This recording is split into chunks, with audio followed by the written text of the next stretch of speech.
This segment is brought to you by our good friends at Ann Arbor Arms, where people matter most is not just a tagline. Their vast knowledge of the firearm industry is second to none. Please feel free, if you're in the area, to stop in, chat with their knowledgeable staff, and let them know that we sent you. Take advantage of their range, and thanks again to Ann Arbor Arms. I told a guy this yesterday, I think it was, when I answered some comments and some emails in the morning there on these YouTube comments, is I told him I love designing high pressure, I love designing properties that have high pressure neighbors to the north. I love it. Is because they feel that the more pressure that they put, the further they push the envelope and the closer they get to your border, they just are creating drama, and it's going to hamper your design, and it's going to hamper the success of your property. That is true on how they can kind of manhandle, I guess you could say, your success. But the object here, guys, is to be proactive, and you have so much power as a private landowner on how to be proactive against farms. Now, 10s are tricky. 20s, you get a little more lenience. You get up 40 and 80, then you start creeping away where you can really start influencing. You can really make these hidden areas. You can encompass more minutes, more hours that on your property, these deer patterns, than you can on these small parcels. The smaller the parcel, the more you have to jump up, you boost up on knowing that they're going to do these things, knowing that from years in the past that in this topic that I was speaking of on YouTube, it was the gentleman's having some problems with the guys to the north, but the fact of the matter is that's their property, it's not yours. They can hunt it the way they want to. If they take ATVs in it, they're going to take ATVs in it. There's nothing you can do. If they've got 10 acres and they've got 4 guys hunting it, it's 10 acres, they got 4 guys hunting it. But you need to take their nonsense and make it into success for yourself. Once you do this, once the deer understand this, that you're doing this, once they know that your place is the habitat managed, and don't believe people when they tell you that these deer don't know these areas, because they will know these areas. And once you create these and you hunt them correct, year after year after year, it just keeps getting better. It just keeps getting better. And the problem is your neighbors are going to know this, and they're going to start putting more pressure on. They're going to start putting more pressures on. They're going to get tighter to those fence lines and just let it come. But the smaller the parcel, like I said, it really eats at a guy. And I'm not going to say that it doesn't drive me crazy, because it does. But that's when you have to level the playing field. If it gets to a point where it doesn't matter what your design is, it doesn't matter how you're creating this, they're trespassing, they're not respecting it, you get the law involved, and there's no boundary for these people. You have to draw the line. You have to go to them, you have to sit down with them, you have to ask to sit down with them. If they don't want to talk, then you got to get the law involved, and you got to let the law handle it. And if it gets to a point where you start putting fences up, and you start really pinching people, as far as tickets and getting the law involved to on that level, then that's what it takes. That's what it takes. But a lot of times, what I see is on this private ground, parcels, you can go above and beyond what you're doing, and guys just aren't using their neighbor's pressure to benefit their sits at the highest ability that they can possibly do. What we're going to talk about today is we're going to do a 20, and where it's kind of an average. I see this situation on 40s. I see it more so on 10s than anything. And like I said, the bigger the farm, doesn't mean that the less pressure, because the more bucks you start putting on the wall, whether it's on public ground or private ground, we all know that the eyeballs are on you. So what we're going to do is we're going to put this on the board. We're going to do a 20, and I'm going to show you by using taking my advice on these hub style bedding areas and using side access, how you can really play the card here. You can play the game with these guys, and you can just, the more that they do, the harder they push, they are only bettering your situation. So we're going to throw it on the board here, and I'm going to show you how this goes. We're going to use, just because it's on the board here and it's laid out here, we're going to use a southern access. We're going to use a southern road frontage on this 20. We're going to use the board as a 20.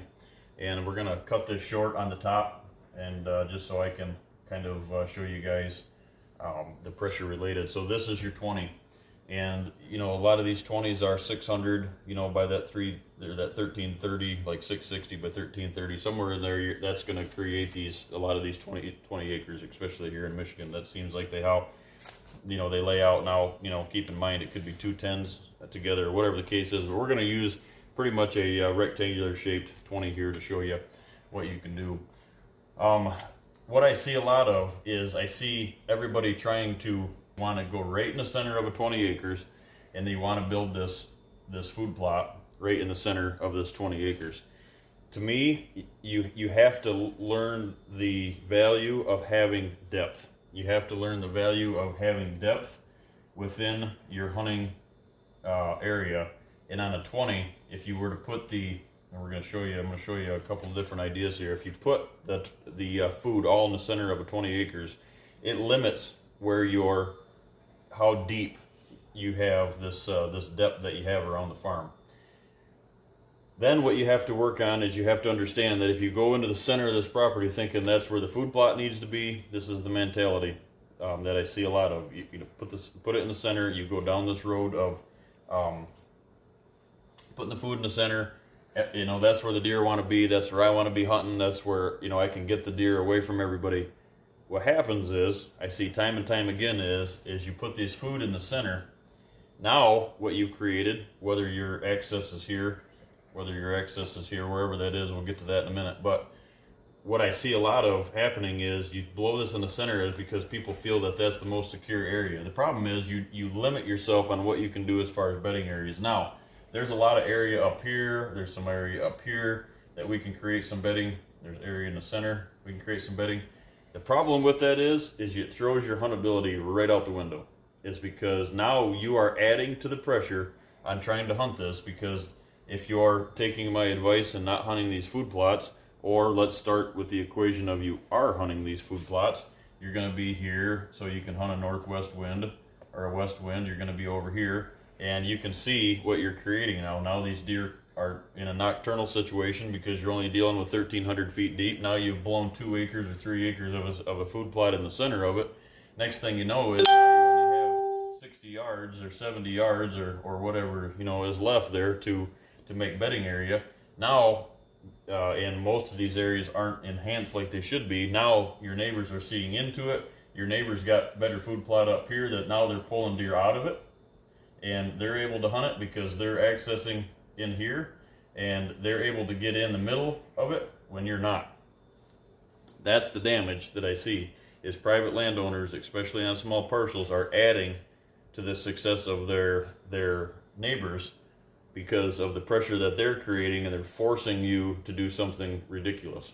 So take this design out of the equation. I hate seeing the center go right in the center food plots, and if that's what you've got and that's how your property is designed, and it's the only dry spot, let's say it's, you know, everything else is wet, then this is a perfect equation where your property doesn't need a food plot, because you need to think of other ideas, other ways to make this happen. So I'm going to show you what I would recommend doing here on a high pressure situation from the north. So now we're going to look at it as a way to use their motion, use this pressure. We're going to add the ATVs into this. This guy's got an ATV trail right on the side of his property.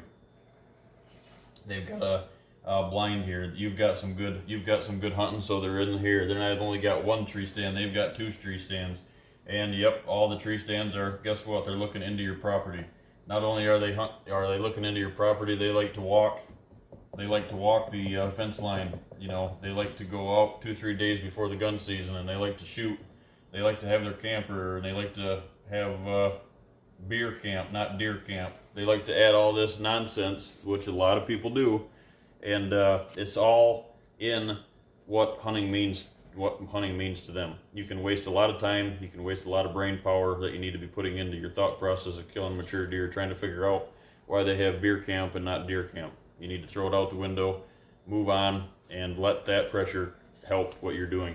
So this situation, we're going to put this on the board, and explain to you why I see in the missteps that I see, that we can, I can try to help guys understand here.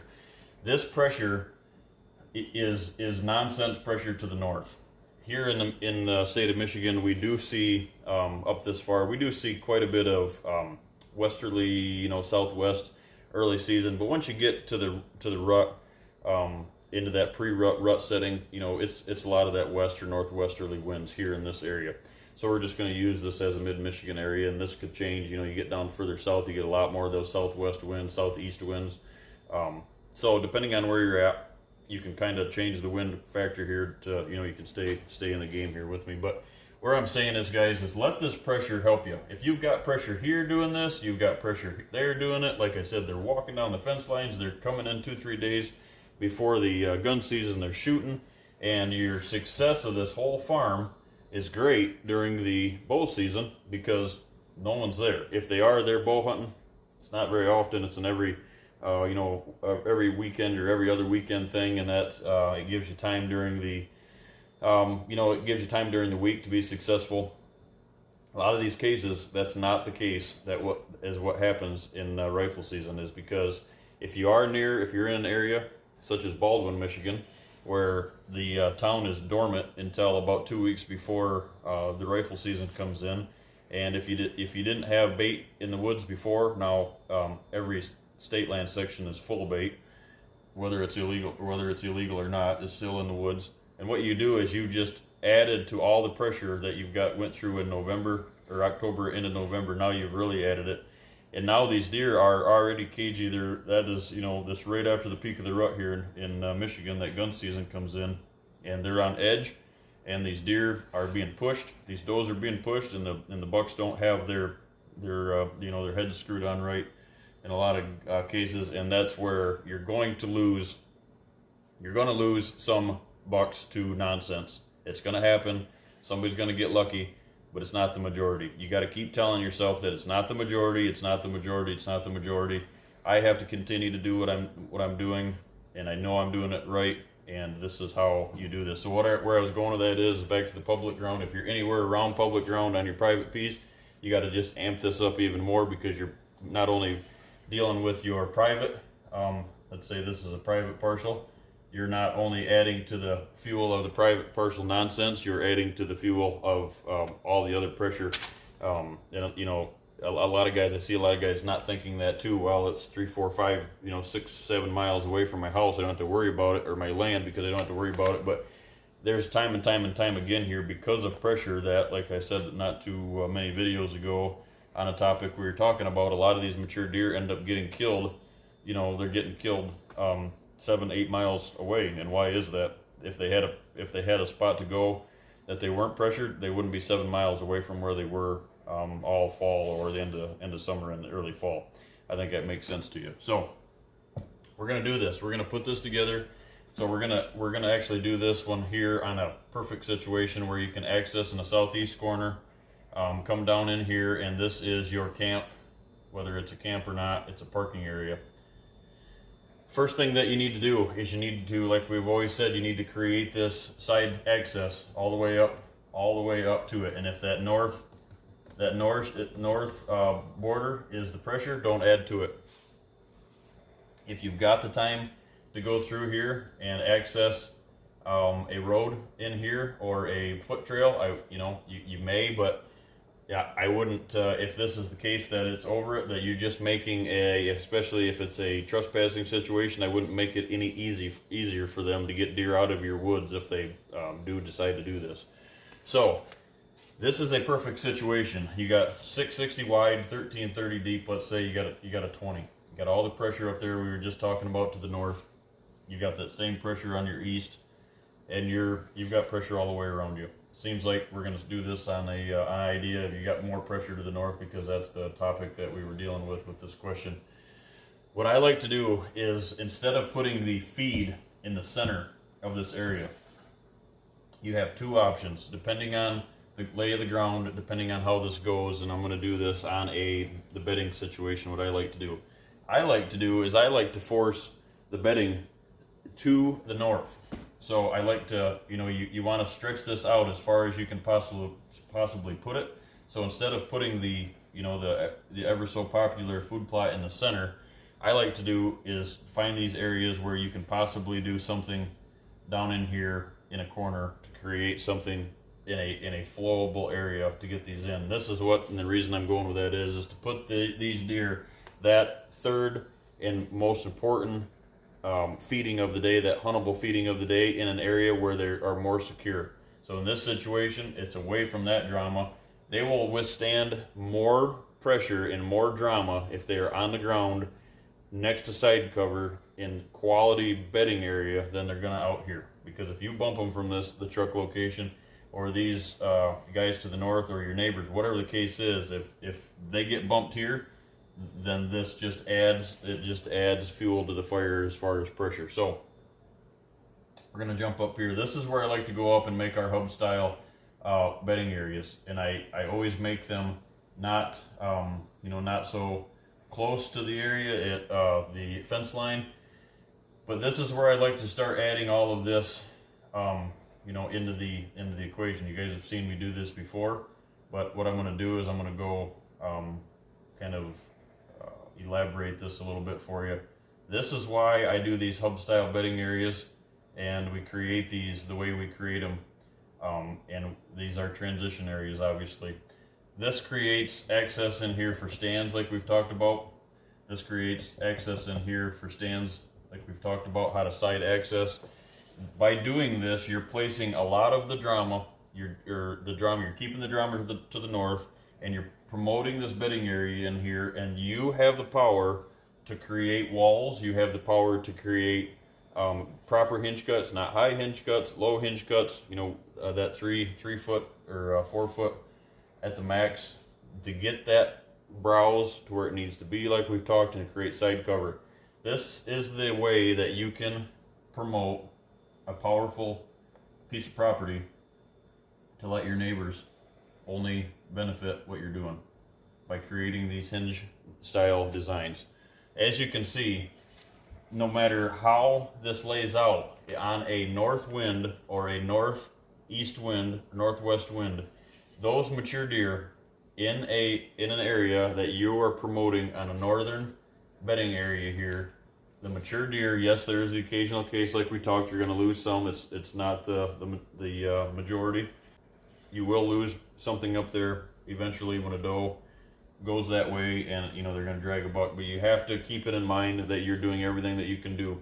What that does, though, like I said, you have to amp up your work. You have to go the extra mile to create, and the more pressure they put onto the north, the longer you deal with it, the more habitat improvements you have to do in those bedding areas. The reason is, like I said, any northern wind, north, northwest, west, anything coming into those areas, guys, I can almost guarantee you, northeast wind, I can almost guarantee you that those bucks, once they understand this, once they understand the flow of your bedding area, why your bedding areas are there, why your corridors are there, why this area in here is high stem count, and this is where your stands are, this high stem count populated area that you can hunt, why your water holes are in here, why your licking branches are in here,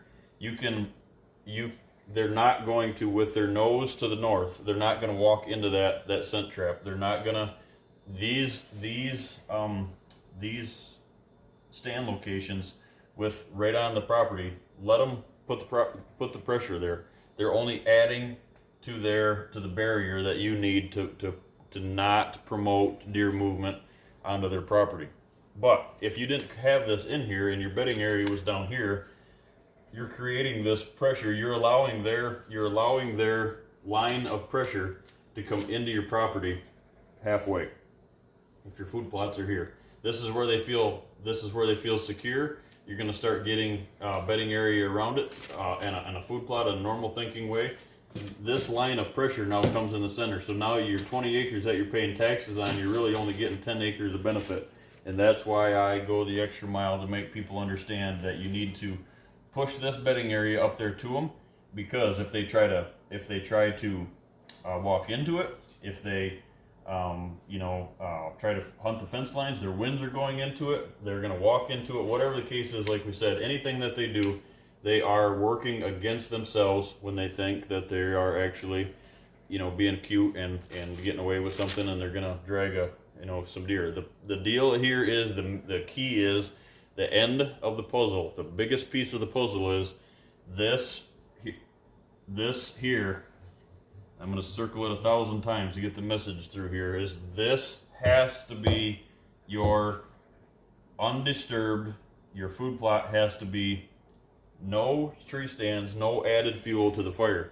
You have to relate these deer. They have to know when they are pressured in these bedding areas, they're not going to go north, they're not going to go northwest. When the wind is in their favor, they're going to go against the wind. It goes against everything that a deer is taught, just like we were taught to sit on bait piles, we're taught to hunt over food plots, we're taught to hunt over cornfields.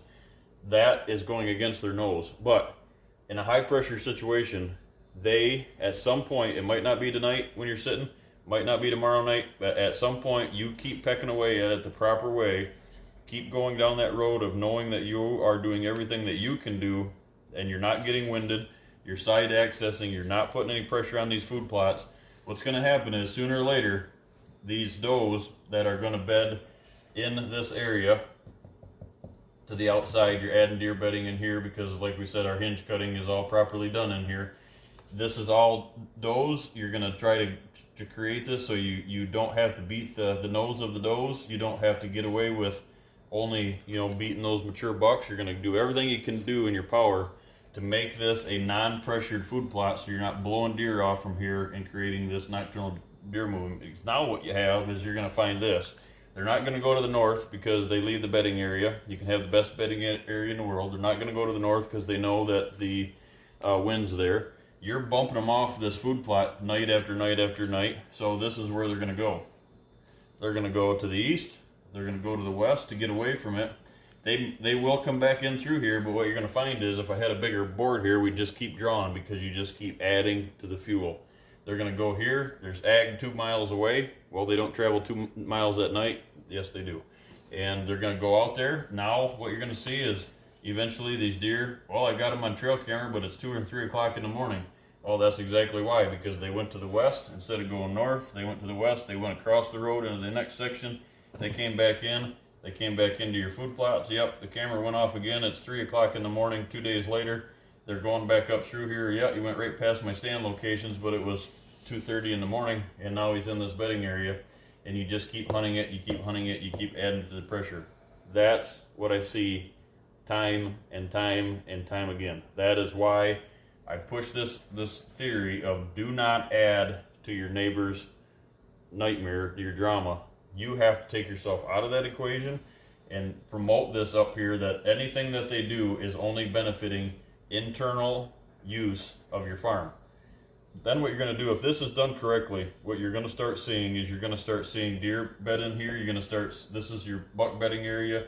This is your main doe bedding area. This might be another little buck bedding area off the side. You're going to see this creation. You're going to see does come in, feed in here.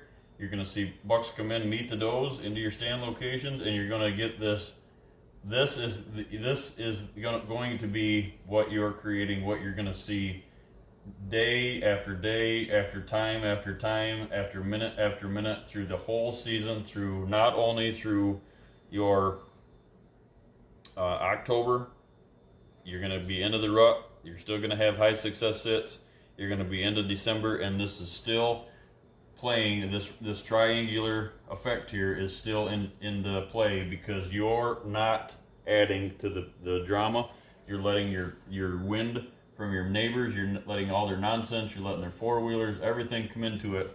And if you're in an area that is on like a 20 or a 40, let's say a 20 in this idea, if you are in an area, you're 20, you've got some pressure to the outside, especially to the north, like in this drawing, and you know because you're in these rifle blinds and you're in these bow stands, and nothing, you're not seeing. It just goes from, it's still going from high success bow sits to nothing during the gun season. It just shuts right down. That's why you need to get back in there in the postseason, and you need to create these walls. Now, if you got pressure to the west, you do the same thing. You bring another one of these off from here, and you create more bedding along this fence line. When I say not on the fence line, but you need to create a barrier. You need to go ahead and plant a bunch of spruce. You need to do whatever you can do to drive this, keep this triangle effect in motion around your property, so you don't start getting left and right or east and west deer movement.